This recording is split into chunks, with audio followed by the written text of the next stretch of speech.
آپ کسی کے بھی بیڈ روم میں گھسیں گے تو تھپڑ مکے گھونسے ایک بڑی چھوٹی چیز ہے، اس سے بھی آگے جانا چاہیے تھا ان کو۔ بہت سے لوگ یہ بھی کہتے ہیں کہ آپ پیسے لے کے پروگرام آن ایئر کرتے ہیں، یا اگر کوئی پیسے نہ دے تو پھر اس کا کاروبار بھی تباہ کر دیتے ہیں۔ کتنے پیسے لیتے ہیں آپ ایک پروگرام کرنے کے؟ لوگ کہتے ہیں کہ بلیک کپڑوں میں یہ بلیک میلر ہے۔ کتنی بلیک میلنگ کی ہے آج تک؟ یار خدا کا خوف کرو تو مطلب میں لعنت ہی بھیج سکتا ہوں۔ السلام علیکم ناظرین، آپ کا میزبان یاسر شامی آپ کی خدمت میں حاضر ہے اور آپ دیکھ رہے ہیں ڈیلی پاکستان۔ سید اقرار الحسن صاحب صحافتی مائک اٹھاتے ہیں اور کسی بھی سرکاری افسر کے بیڈ روم تک چلے جاتے ہیں۔ پچھلے دنوں آپ نے دیکھا جس طریقے سے ان پر بہیمانہ تشدد ہوا، ایس ایچ او صاحب نے ان کو تھپڑ مکے گھونسے رسید کیے جو کہ انتہائی قابل مذمت ہیں۔ لیکن یہ ان سے پوچھتے ہیں کہ کیا آپ کو یہ رائٹ دیتا ہے کہ آپ کسی کے بھی بیڈ روم میں گھس جائیں اور وہ پھر آپ کو شخص تھپڑ رسید کرے؟ آپ کو تھپڑ پڑے کیوں؟ اچھا یہ پہلی بار نہیں پڑھے، 8 سال سے پڑھ رہے ہیں۔ دھکے مکے، دھمکیاں، گالیاں گولیاں ہم نے سب فیس کیا۔ اس کیس میں تو مجھے لگتا ہے کہ جب آپ لاجواب ہو جاتے ہیں، یعنی آپ کی ویڈیو اگر آپ کے سامنے رکھ دی جائے کہ بھائی آپ پیسے لے رہے تھے، اس کے بعد یہ آخری حربہ ہوتا ہے کسی بھی انسان کا۔ دیکھیں دونوں صورتوں میں جب آپ کے پاس کوئی دلیل نہ رہے، جب آپ کے پاس کوئی جواب نہ رہے، تو یا آپ گالی پر اتر آتے ہیں یا آپ تشدد پر اتر آتے ہیں۔ تو ظاہر الٹیمیٹلی جب ان کے پاس کوئی جواب نہیں تھا ہمارے کسی بھی سوال کا، انہوں نے مکے شکے مارنا شروع کر دیا۔ سوشل میڈیا پر بہت سے لوگ کہہ رہے ہیں کہ آپ کسی کے بھی بیڈ روم میں گھسیں گے تو تھپڑ مکے گھونسے ایک بڑی چھوٹی چیز ہے، اس سے بھی آگے جانا چاہیے تھا ان کو۔ تو اس میں کیا سچائی ہے؟ اچھا یہ ان کا بیڈ روم نہیں تھا، پہلی بات تو یہ ہے، یعنی تھانے کے اندر ان کا کمرہ تھا، اور تھانے کے اندر 24 گھنٹے کسی بھی شہری کا جانا اس کا رائٹ ہے۔ اس تھانے کا ایک ایک ملازم جو ہے اس کی تنخواہ آپ کے اور میرے ٹیکس کے پیسوں سے جاتی ہے۔ میں ہمیشہ یہ کہتا ہوں کہ ہم صابن کی ٹکیا سے لے کے چائے کی پتی تک جو بھی چیز خریدتے ہیں، کوئی ماڑے سے ماڑا آدمی بھی اس پہ ٹیکس دیتا ہے، اسی ٹیکس سے ایک لوگ تنخواہ پاتے ہیں۔ تو تھانہ میری پراپرٹی، تھانہ آپ کی پراپرٹی ہے۔ یہ لوگ ہمارے لیے کام کرتے ہیں، ہم ان کے غلام نہیں ہیں۔ جس طرح سے چاہیں ہمیں ٹریٹ کریں، جس ناکے پہ چاہیں ہمیں ذلیل کر دیں، جس کسی کو چاہیں اٹھا کے لے آئیں، جس کسی غلط کام کی چاہیں رشوت لے کے اجازت دینا شروع کر دیں۔ پہلی بات وضاحت یہ کر دوں کہ وہ بیڈ روم نہیں تھا، کوئی ذاتی بیڈ روم نہیں تھا ایس ایچ او صاحب کا۔ انہوں نے ایک جو سائڈ روم ہوتا ہے ایس ایچ او کا، اس کو بڑا زرق برق بنا رکھا تھا اپنے کرپشن کے پیسوں سے۔ اس میں اے سی بھی بڑا شاندار لگا ہوا تھا، اس کے وہ وال پیپر ہوتے ہیں خاص قسم کے، وہ بھی بڑے بہترین۔ کرپشن کر کیا رہے تھے؟ ایک ٹرک لے جانے کے 50,000 روپے، انہوں نے کہا جی 50,000 روپے ایک ٹرک کے لگیں گے، آپ میرے علاقے سے وہ ٹرک گزار سکیں۔ اس ٹرک میں ہوتا کیا ہے جو گزرنے دیتے ہیں ان کے علاقوں سے؟ یہاں آپ کچھ بھی لے کے جا سکتے ہیں، منشیات سمیت کوئی بھی چیز۔ صرف ایس ایچ او کو اپنے 50,000 فی ٹرک سے غرض ہے۔ مین پوری لے جائیے، گٹکا لے جائیں، منشیات کی کوئی بھی شے آپ لے جائیں، ان علاقوں کے اندر سپلائی کریں۔ دن میں وہ کتنے ٹرک گزرتے ہیں اگر ایک ٹرک کا وہ 50,000 لیتا ہے تو؟ کراچی لاہور مرکزی شاہراہ پر یہ تھانہ واقع ہے، بالکل کارنر پہ، اور یہیں سے باقی شہروں کی طرف رستے نکلتے ہیں۔ تو جتنی غیر قانونی نقل و حرکت ہے وہ اس ایس ایچ او کی مرضی سے، اس کی اجازت سے، اس کی سرپرستی سے ہوتی تھی۔ سر ہمارے ذرائع یہ بھی کہتے ہیں کہ ایک ایم این اے ہیں سیون شریف کے، اور یہ وہیں کے ایم این اے کے کزن ہیں یہ ایس ایچ او صاحب۔ ایس ایچ او کا نام ہے فاروق حالی پوٹو، اور جو ایم این اے ہے سیون شریف کے ان کا نام ہے اسکندر حالی پوٹو۔ تو برادری تو ان کی ایک ہی ہے۔ آپ کو نہیں لگتا کہ ان کے پیچھے آشرواد کسی ایم این اے یا وزیر اعلیٰ سندھ مراد علی شاہ صاحب خود سیون شریف سے ہیں؟ ایس ایچ او صاحب نے جو پھیلا رکھا تھا نا وہ یہ تھا کہ میں ڈائریکٹلی وزیر اعلیٰ صاحب کا اپوائنٹڈ ایس ایچ او، یہ انہوں نے تاثر پھیلا رکھا مراد علی شاہ صاحب۔ مراد علی شاہ صاحب کا۔ یہ سکندر علی پوٹو جو ہے وہ میرا کزن ہے، اور مراد علی شاہ صاحب نے ڈائریکٹلی مجھے اپوائنٹ کیا ہے، اور وہ اسی لیے اتنا تگڑا بھی خود کو دکھاتا تھا کہ جناب میں ایک مضبوط، اور الٹیمیٹلی اس نے جو مار پیٹ ہے وہ اپنی طاقت اور اختیار کے نشے میں ہی ہم سے کی۔ آج تک آپ نے بے شمار پروگرامز کیے ہیں، 8 سال ہو گئے آپ کو سرعام کرتے ہوئے، بے شمار پولیس افسران کو آپ نے بے نقاب کیا، ویڈیوز پروف دیے۔ کیا کوئی ان میں سے ایک افسر، ایک ایس ایچ او بھی ایسا ہے جو انصاف کے کٹہرے میں آیا اور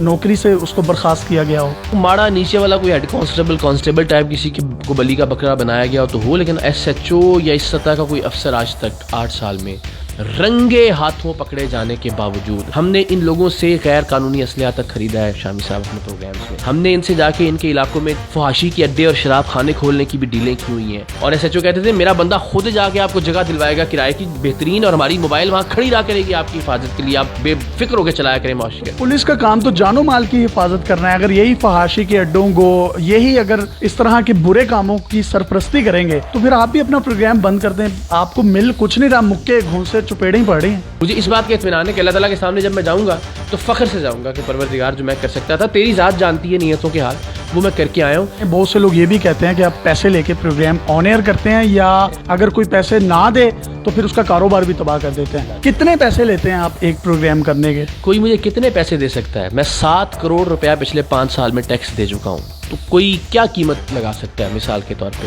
میں یہ چیلنج کرتا ہوں کہ ایک پروگرام کے علاوہ جو کہ ایک باپ بیٹی کے متعلق تھا اور ہم نے اس کو آنر نہیں کیا کہ اس لیے کہ باپ بیٹی کا رشتہ اس پہ زد نہ پڑے، کوئی ایک پروگرام ثابت کر دے، کوئی ایک تصویر لے آئے کہ یار یہ آدمی یہاں موجود تھا لیکن یہ پروگرام آنر نہیں ہوا، کوئی ایک CCTV فوٹیج لے آئے کہ جناب آپ نے اس جگہ چھاپا مارا تھا، یہ پروگرام کہاں ہے. 8 سال میں شامی صاحب ایک پروگرام اگر نشر نہ ہوا ہو، اس کی کوئی تصویر، کوئی ویڈیو، کوئی ایویڈنس لے آئے میرے سامنے، تو میں آپ کے ساتھ یہ وعدہ کرتا ہوں، میرے دوست بھی ہیں، چھوٹے بھائی بھی ہیں، کہ میں آج کے بعد ٹیلی ویژن پر نہیں آؤں گا. سر آپ نہیں پیسے لیتے ہوں گے، آپ کے فرنٹ مین ہوں گے، کوئی آپ کی ٹیم کے لوگ ہوں گے، وہ لیتے ہوں گے. ہاں یہ بات ٹھیک ہے. میری ٹیم نے مجھے بہت بار مایوس کیا.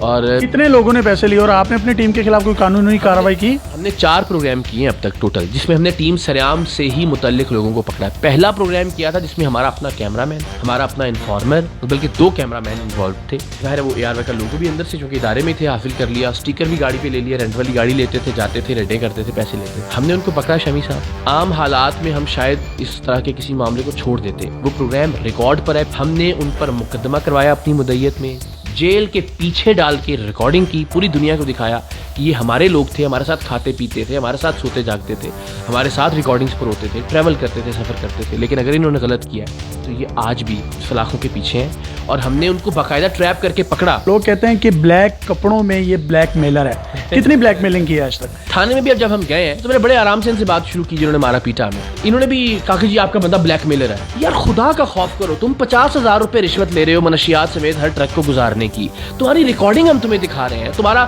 تھانے کا ہیڈ محرر، تمہارا منشی، تمہارا فرنٹ مین، ہر آدمی پیسے لے رہا ہے، اور جب تمہاری ویڈیو تمہارے سامنے رکھی ہے تو تم سمپل جواب دے رہے ہو کہ جی بلیک میلر ہے. مطلب میں لعنت ہی بھیج سکتا ہوں ایسے لوگوں کے اوپر کہ جو بغیر کسی وجہ کے، بغیر کسی ثبوت کے اپنے جرائم کو چھپانے کے لیے یا اپنے فائدوں کے لیے. بھائی لے آئیے نا کوئی ثبوت.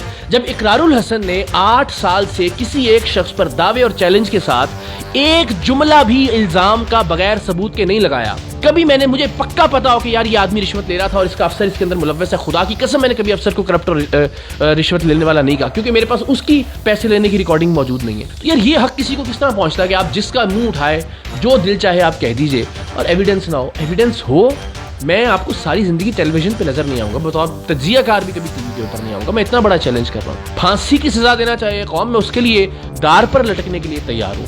کوئی ایک پکچر یار، کوئی ایک تصویر جس کا لو جی فلاں جگہ سے اقرار الحسن کو گاؤں والوں نے جناب بڑا ذلیل کر کے نکالا. او بھائی گاؤں ہے پورا. اگر آپ میں سے بھی کسی کے پاس کوئی پروف ہے اور یہ چیلنج کریں کہ میں صحافت چھوڑ دوں گا اور دار پر لٹکنے کے لیے بھی تیار ہوں، تو آپ کوئی پروف ہے تو ہمارے پلیٹ فارم پر بھی لے آئیں. آپ کامنٹ سیکشن میں بھی دے سکتے ہیں. 7 کروڑ آپ نے ٹیکس دیا ہے اب تک، اور ابھی تک اب تک نہیں، اب تک تو اس سے بہت زیادہ دیا الحمدللہ. 5 سالوں میں 7 کروڑ دیا، تو آج تک اپنا گھر نہیں لے سکے آپ. نہیں، یہ منطق نہیں سمجھ میری نالائکی اور بے وقوفی ہے، اور آپ ذاتی طور پر مجھے جانتے ہیں فضول خرچی کے معاملے میں بھی. اور ایک میں نے یہ عہد کیا ہے کہ کیونکہ یہ جو بھی میری آمدن ہے مختلف ذرائع سے، وہ میری اوقات سے زیادہ ہے، میں کبھی بھی یہ ڈیزرو نہیں کرتا تھا. مجھے لگتا ہے کہ اس کا ایک بڑا چنک مجھے اللہ تعالیٰ کے راستے میں خرچ کرنا چاہیے، اللہ کے بندوں کے لیے خرچ کرنا چاہیے. پھر ایک ٹیم سریام ہم نے بنائی، اس میں پہلے دن سے یہ عہد کیا کہ یار کسی سے ممبرشپ فیس نہیں لینی، کسی سے ڈونیشن نہیں لینا. ٹیم سریام آپ کا کوئی سیاسی ونگ ہے؟ بہت سے لوگ کہتے ہیں. نہیں بالکل نہیں ہے. اگر ہوتا تو اب تک نظر آ جاتا، آ جائے گا، نظر آ جائے گا. جھوٹ بولوں گا سیاست میں آنا ہے؟ کبھی قتل نہیں. میں نے تو اپنے بچے کی قسمیں کھا کے ہر پلیٹ فارم پہ کہا کہ یار میں اپنے لیے کاؤنسلر سے لے کے MNA MP تک سینٹ کوئی الیکشن لڑتا ہوا نظر نہیں آؤں گا. اپنی اولاد کی قسم کھا کے میں یہ بات کہہ رہا ہوں. میرا مقصد صرف یہ ہے کہ میں شاید کوئی جو 4 لوگ میری بات سنتے ہیں ان کو ایک پازیٹیو اپروچ، ایک پازیٹیو سوچ دے کے جا سکوں. گفتگو کو ذرا لائٹر نوٹ پر لیتے ہیں. آپ مجھے بتائیں کہ آپ کی 2 بیویاں ہیں. 2 بیویوں کو رکھنا ایک بہت بڑا ٹیلنٹ ہے. تو یہ ٹیلنٹ آیا کیسے، اور دونوں کو ایک ساتھ میں رکھنا؟ ہم کئی جگہوں پر دیکھتے ہیں، کیونکہ میں آپ کو ذاتی طور پر بھی جانتا ہوں. آپ کا بیٹا پہلاج آپ سے بھی بڑا سٹار ہے، اس کی برتھ ڈے ہوتی ہے تو اس کی سگی ماں برتھ ڈے نہیں مناتی، ستیلی ماں جو ہے وہ زیادہ منا رہی ہوتی ہے. تو یہ کیسے آپ نے سسٹم سارا گھر میں انگیج کیا؟ میں نے کوئی نہیں کیا ہوا، اور نہ یہ کوئی ٹیلنٹ ہوتا ہے. یہ بے وقوفی ہوتی ہے بندہ کہ جی میں بڑا فنکار ہوں کہ میں دونوں سیدھا رکھا ہے. تو یہ نہیں ہے. اللہ تعالیٰ ان دونوں کو سلامت رکھے. رنمرید ہے. نہیں میں عزت ضرور کرتا ہوں دونوں بگ ماں کی. زیادہ کس سے ڈرتے ہیں آپ؟ ڈرتا تو میں نہیں ہوں لیکن اگین مجھے یہ زیادہ ہوتا ہے کہ ذرا فرح زیادہ اچھی لگتی ہے کرو تو لائن یہ بتائیں. دونوں میرے لیے ایک اگر ایک کو چوز کرنا پڑے. دونوں میرے لیے قابل احترام ہے. میرا اچھا لاہور سے کراچی جا رہے ہیں, آخری سیٹ ہے, ایک عورت کو آپ اپنے ساتھ بٹھا سکتے ہیں, اینی یا فرح, پہلی بیوی یا دوسری بیوی, کس کو بٹھائیں گے؟ میں دونوں کو بٹھا دوں گا. خود پیدل چلا جاؤں گا. علاج کو لے کر پہلا جب میں نکل جائیں گے پیدل. آپ نے دوسری شادی کر کے مردوں کو بڑی تقویت دی, لیکن عورتیں آپ کے بڑے اگینسٹ ہیں اس کے بعد. میں جب دوسری شادی کا ذکر کرتا ہوں تو کبھی بھی اس لیے نہیں کرتا کہ سارے مردوں کو جی بالکل بسم اللہ جی کریں آپ سارے لوگ, بالکل بسم اللہ جی کریں آپ سارے لوگ. تو میں آج بھی اس پلیٹ فارم پر بھی کہتا ہوں, حالانکہ میں بہت خوش ہوں, اللہ تعالیٰ کا شکر ادا کرتا ہوں, میرا یہ فیصلہ میری زندگی کے لیے برا ثابت نہیں ہوا, ایک بہترین زندگی گزار رہا ہوں. اس کے باوجود میں ریکمینڈ نہیں کروں گا کہ کوئی بھی دوسری شادی کرے. تو آپ نے اپنی پہلی وائف سے اجازت لی تھی؟ ایک لمحہ ایک چیز ان کے علم میں تھی, یہ آپ ان سے بھی پوچھ سکتے ہیں کبھی زندگی. کیسا جگرا ان کا, انہوں نے آپ کو اجازت دے دی, آپ نے لے لی؟ میں نے زبردستی تو خیر کیا کرنا تھا, لیکن اس میں کوئی شک نہیں کہ بڑے دل کی عورت ہے. انصاف کیسے کیا آپ نے؟ کوشش کرتا ہوں, ظاہر ہے آپ انصاف تو ممکن نہیں ہے, بس کوشش یہ ہوتی ہے کہ دونوں کو وقت دے سکوں. مثال کے طور پہ اگر باہر جانا ہے پاکستان سے تو پھر ایک فیملی کے ساتھ جا رہا ہوں تو پھر میں فرح کو بھی ساتھ لے کے جاؤں. کوشش کرتا ہوں, اس کے لیے تھوڑے سے پیسے ذرا زیادہ لگتے ہیں, یہی وجہ ہے کہ ابھی تک گھر نہیں بنا سکا. تو جی 7 کروڑ روپیہ 5 سالوں میں ٹیکس دیا ہے, ابھی تک کرائے کے گھر میں رہ رہے ہیں, اور مسئلہ یہی ہے کہ دونوں بیویوں پر خرچہ بہت ہو رہا ہے. علاج کی کمائی میں سے کتنا پرسنٹیج اپنے پاس رکھتے ہیں, کتنا اس کو دیتے ہیں؟ 2 پروجیکٹس میں اس کو کچھ پیسے ملے تھے, اس کے علاوہ ہم کوشش یہ کرتے ہیں کہ جی تو پاکستان سے کروڑوں روپے کماتا ہوں. نہیں کچھ بھی نہیں الحمدللہ. AR کا تو وہ بچہ ہے, بیٹا ہے, وہ بچپن سے وہاں بڑا ہوا ہے, یہ سبیل اللہ کام کر رہا ہے. زندگی میں 1 روپے کا سوال ہی پیدا نہیں ہوتا کبھی کچھ لیا. اور AR کی مینجمنٹ بھی دیکھ رہی ہے, اگر میں غلط کہہ رہا ہوں تو مجھے بالکل سوال ہی پیدا نہیں ہوتا کہ پہلا آج کہ کسی بھی کام کے عوض کوئی 1 روپیہ بھی کبھی دیا جائے. ہاں جو اس نے ایک ڈرامہ کیا تھا اس کو ایک چیک ملا تھا, اور وہ چیک میرا بچہ اللہ اسے سلامت رکھے, میں لاکھ اللہ تعالیٰ کا شکر ادا کرتا ہوں کہ وہ اس نے خود یہ آئیڈیا جنریٹ کیا کہ میں ان سارے پیسوں کے کھلونے خریدوں گا. میں نے کہا اچھا بھائی کھلونے خرید لے, لیکن وہ کھلونے اس نے خرید کر عیدی ہوم کے بچوں کو دیے. اور واہ واہ واہ واہ. تو اگر ایسی پرورش ہو تو بچے پہلاج حسن سے اقرار الحسن تک کا سفر طے کرتے ہیں. ہم نے ان سے سخت سوالات بھی کیے, ہم نے لائٹر نوٹ پر بھی ان سے گفتگو کی.